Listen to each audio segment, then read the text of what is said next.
Bismillahirrahmanirrahim. Assalamu alaikum dear students. I am your science teacher from the Reader School Hafizabad.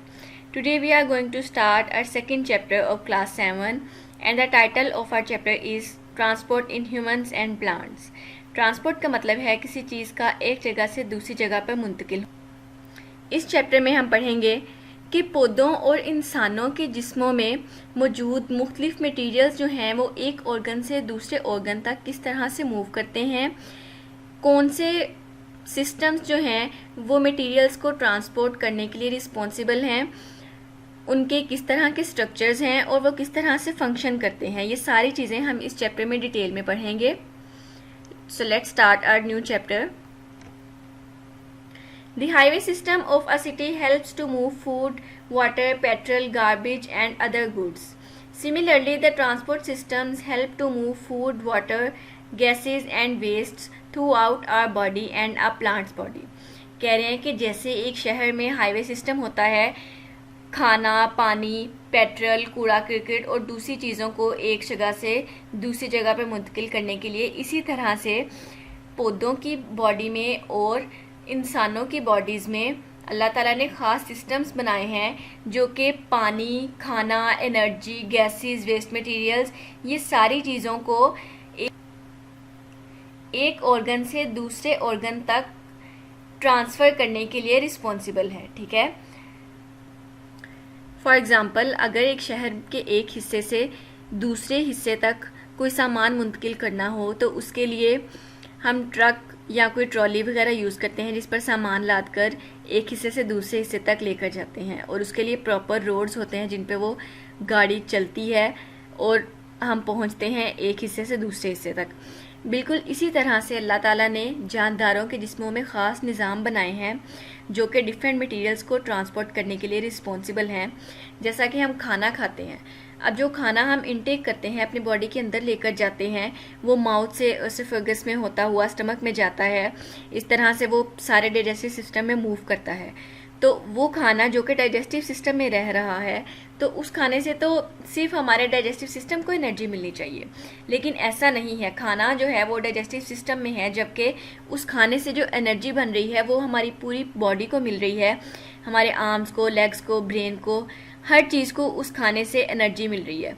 अब वो energy पूरी body में किस तरह से ट्रांसपोर्ट हुई, किस तरह से मुंतकिल हुई, उसके लिए हमारी बॉडी में ख़ास सिस्टम है, ट्रांसपोर्टिंग मटेरियल है जिसको कहते हैं ब्लड यानी खून। हमारा ब्लड जो है वो ट्रांसपोर्टेशन का काम करता है हमारी बॉडी में। ठीक है। डिफरेंट मटेरियल्स, गैसेस, एनर्जी को ट्रांसफ़र करने के लिए रिस्पॉन्सिबल है। बिल्कुल इसी तरह से प्लांट्स की बॉडीज़ में भी कुछ टिश्यूज़ रिस्पॉन्सिबल हैं जो कि वाटर और फूड को ट्रांसपोर्ट करते हैं through out their body. For example, हम प्लांट्स को जो पानी देते हैं वो हम प्लांट्स की जड़ों को देते हैं। ठीक है। रूट से वो पानी पूरी की पूरी प्लांट बॉडी में मुंतकिल कैसे होता है उसके लिए अल्लाह ताला ने ख़ास किस्म के टिश्यूज़ बनाए हैं प्लांट्स में जिनको कहते हैं जाइलम टिश्यूज़। वो रूट से पानी को लेकर स्टेम और लीव्स और फ्लावर्स पूरे प्लांट बॉडी में सप्लाई करते हैं। ठीक है। इसी तरह से प्लांट्स के लीव्स में जो फूड बन रही होती है फोटोसिंथेसिस के प्रोसेस के रिजल्ट में, वो फूड वो बन तो सिर्फ पत्तों में रही है लेकिन पूरी प्लांट बॉडी को मिल रही होती है। किस वजह से? Due to the help of another type of tissues which are called as phloem tissues. Phloem tissues क्या करते हैं? प्लांट की फूड को पूरी प्लांट बॉडी में सप्लाई करते हैं। ठीक है। इस तरह से पूरी बॉडी एनर्जेटिक रहती है और सारे मटेरियल्स जो हैं वो एक पार्ट से दूसरे पार्ट तक मूव कर सकते हैं। ये अल्लाह ताला ने सिस्टम्स बनाए हैं जानदारों की बॉडीज़ में। अब हम इन सिस्टम्स को डिटेल में पढ़ते हैं। We have learned in the previous chapter that our body needs food and oxygen to produce energy. Wastes are also produced in our body. How do materials move in our body? कह रहे हैं कि हमने पिछले chapter में पढ़ा कि हमारी बॉडी को ज़िंदा रहने के लिए खाने की और ऑक्सीजन की ज़रूरत होती है ताकि इन दोनों चीज़ों को मिलाकर हमारी बॉडी एनर्जी प्रोड्यूस कर सके, और इसके साथ साथ हमारी बॉडी में कुछ वेस्ट मटेरियल्स भी प्रोड्यूस होते हैं। तो ये मटेरियल्स जो हैं वो हमारी बॉडी में मूव किस तरह से करते हैं? The supply of food, water, oxygen etc and removal of waste from our body is called transportation. हमारी जिस्म में खाना, पानी, ऑक्सीजन जो है उसका एक पार्ट से दूसरे पार्ट तक मुंतकिल होना और हमारी बॉडी से वेस्ट मटेरियल्स का रिमूव होना, ये सारे का सारा अमल कहलाता है transportation. The blood circulatory system in our body serves this purpose. और ये ट्रांसपोर्टेशन का जो अमल है ये कैसे हो रहा है हमारी बॉडी में, एक खास सिस्टम है इसके लिए जिसको कहते हैं सर्कुलेटरी सिस्टम। और उस सर्कुलेटरी सिस्टम का जो मेन जुज है वो है ब्लड। ठीक है, ब्लड सर्कुलेटरी सिस्टम जो है वो हमारी बॉडी में रिस्पॉन्सिबल है ट्रांसपोर्टेशन के अमल के लिए। ह्यूमन ब्लड सर्कुलेटरी सिस्टम, आज का हमारा फर्स्ट आर्टिकल है human blood circulatory system. Our circulatory system comprises the heart, blood vessels and blood. अब सर्कुलेटरी सिस्टम जो है वो 3 पार्ट्स पर मुश्तमिल है, हमारा हार्ट यानी दिल, ब्लड वेसल्स यानी खून की नालियाँ एंड ब्लड और खून। Our heart is a pumping organ. It pumps the blood in blood vessels. हमारा हार्ट जो है वो एक पंपिंग ऑर्गन है, वो फोर्स के साथ हमारे खून को खून की नालियों में मुंतकिल करता है और इस तरह से पूरी बॉडी में ब्लड फैल जाता है। ठीक है, ये है हार्ट का स्ट्रक्चर। हम हार्ट की इस डायग्राम को देखते हुए हम पढ़ेंगे कि किस तरह से हार्ट जो है वो ब्लड को पंप करता है। और सबसे मेन बात इसको स्टडी करने से पहले वो ये है कि हमारी बॉडी में 2 तरह का ब्लड मौजूद होता है, एक होता है डीऑक्सीजनेटेड और एक होता है ऑक्सीजनेटेड। यानी कि एक किस्म खून की ऐसी है जिसमें ऑक्सीजन शामिल नहीं होती, ठीक है, और दूसरा खून ऐसा है जिसमें ऑक्सीजन शामिल होती है। तो डीऑक्सीजनेटेड ब्लड ऐसा है जिसको नीला खून भी कहते हैं, जिसमें ऑक्सीजन नहीं होती है। तो हमारी बॉडी में ये 2 तरह का खून ऑल टाइम सर्कुलेट कर रहा है, मूव कर रहा है। अब होता क्या है कि हमारी बॉडी में ऐसा खून जिसमें ऑक्सीजन शामिल नहीं है, जिसको हम कह रहे हैं डीऑक्सीजनेटेड ब्लड, उसमें ऑक्सीजन शामिल करने के लिए उस ब्लड को हमारा हार्ट अपने अंदर कलेक्ट करता है। उसके लिए ख़ास तरह की वेन्स हैं जो कि उस ब्लड को लेकर आती हैं हार्ट के पास। ठीक है, अब हार्ट के 2 साइड्स हैं, राइट एंड लेफ्ट। हार्ट की जो राइट साइड है वहाँ पे इकट्ठा होता है डीऑक्सीजनेटेड ब्लड जिसमें ऑक्सीजन शामिल नहीं है। राइट साइड जो है डीऑक्सीजनेटेड ब्लड को अपने अंदर कलेक्ट कर कर उस ब्लड को पास कर देती है लंग्स के पास। ठीक है, यहाँ से ब्लड होता हुआ लंग्स की तरफ जाता है।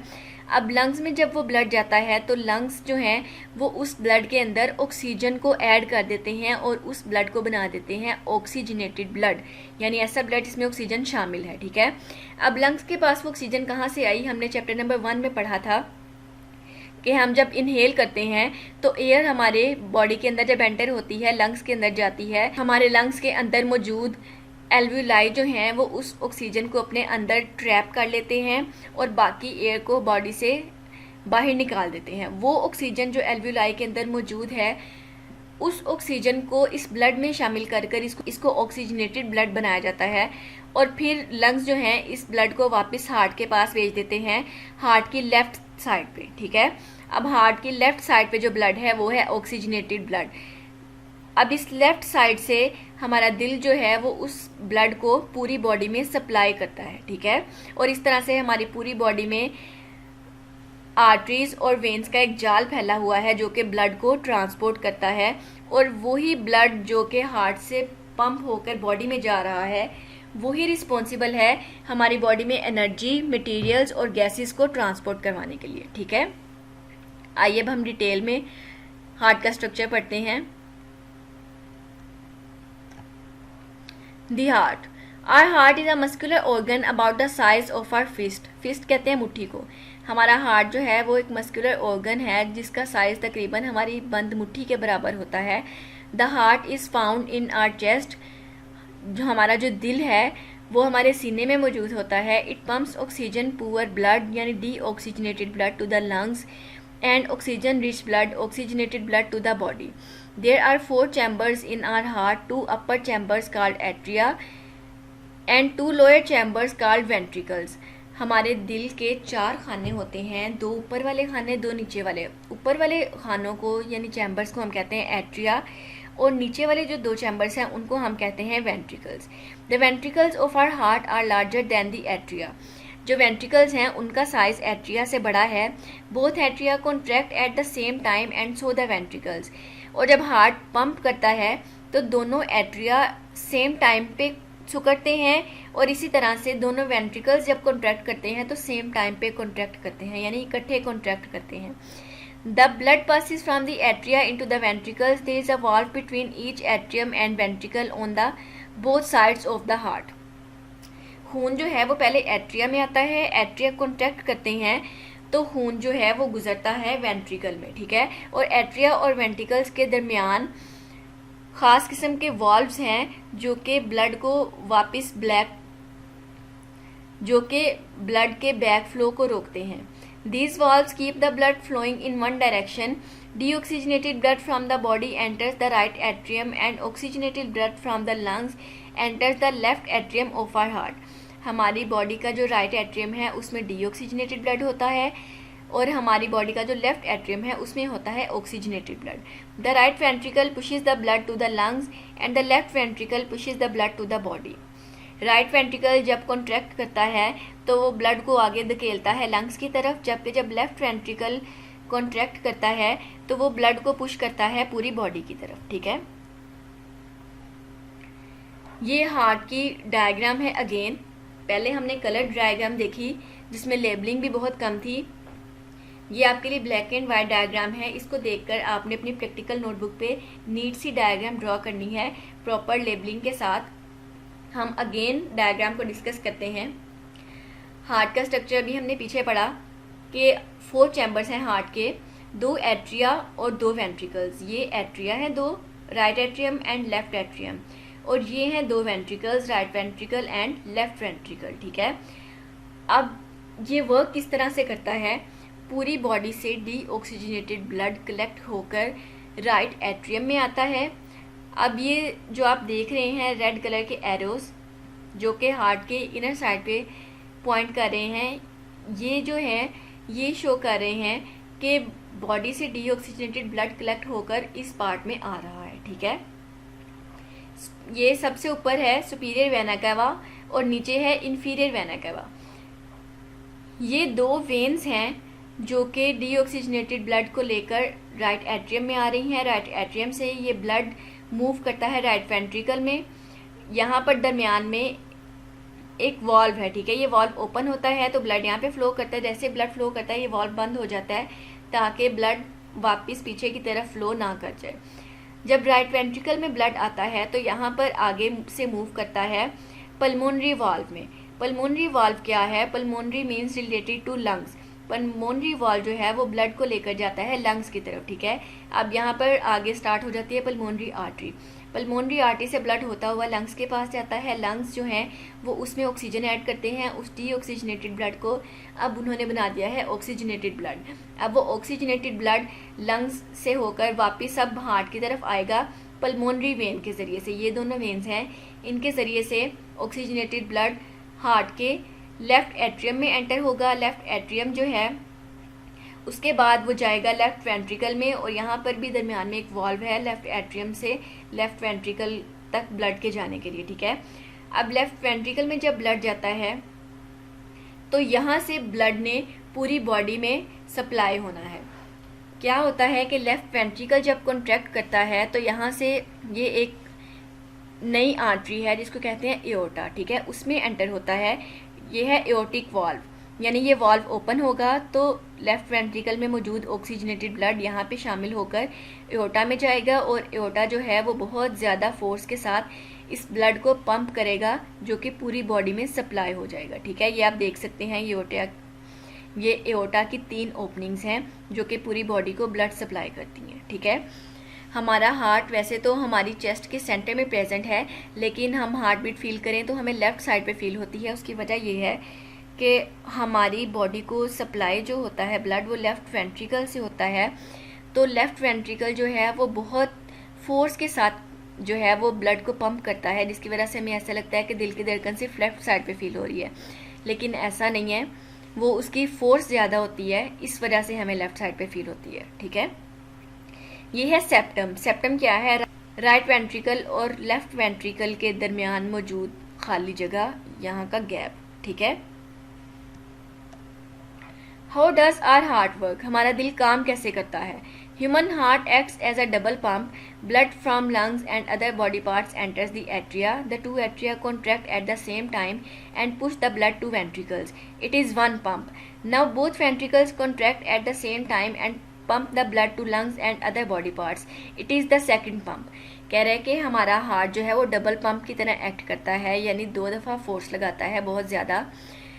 जब एक दफ़ा तो तब फोर्स लगती है जब ब्लड जो है वो लंग से और दूसरे बॉडी पार्ट से एंटर होता है एट्रिया में, और दूसरी दफ़ा तब फोर्स लगती है जब वेंट्रिकल्स ब्लड को लंग्स की तरफ और पूरी बॉडी की तरफ जो है पंप करते हैं। ठीक है।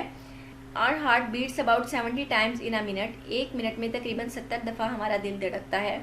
We can feel our heart beat pulse while placing our fingers below the base of the thumb on the underside of our wrist. हम अपने नर्व्स को महसूस भी कर सकते हैं अपनी कलाई पे, अंगूठे वाली साइड पे, अंगूठे की बेस की तरफ फिंगर्स रखकर हम अगर हल्का सा प्रेशर लगाकर कुछ देर महसूस करें तो हमें अपनी नब्ज़ वहाँ पे महसूस हो सकती है। ठीक है। That was all about today's lecture. Your home task includes 2 questions, 1 short question and 1 long question. The short question is define transportation. इसका आंसर मैंने आपके लिए हाईलाइट कर दिया है, ट्रांसपोर्टेशन की डेफिनेशन। उसके बाद है long question number 1, describe the structure of human heart, यानी इंसानी दिल का स्ट्रक्चर बयान करें। इसका आंसर भी मैंने आपके लिए हाईलाइट कर दिया है, वो सारा पोर्शन आपने इसमें याद करना है, प्लस ह्यूमन हार्ट की डायग्राम भी आपके लॉन्ग क्वेश्चन नंबर 1 के आंसर में शामिल है। ठीक है। आपने अच्छे तरीके से सारा कुछ करना है। Thank you so much for listening. Stay blessed. Allah हाफिज़।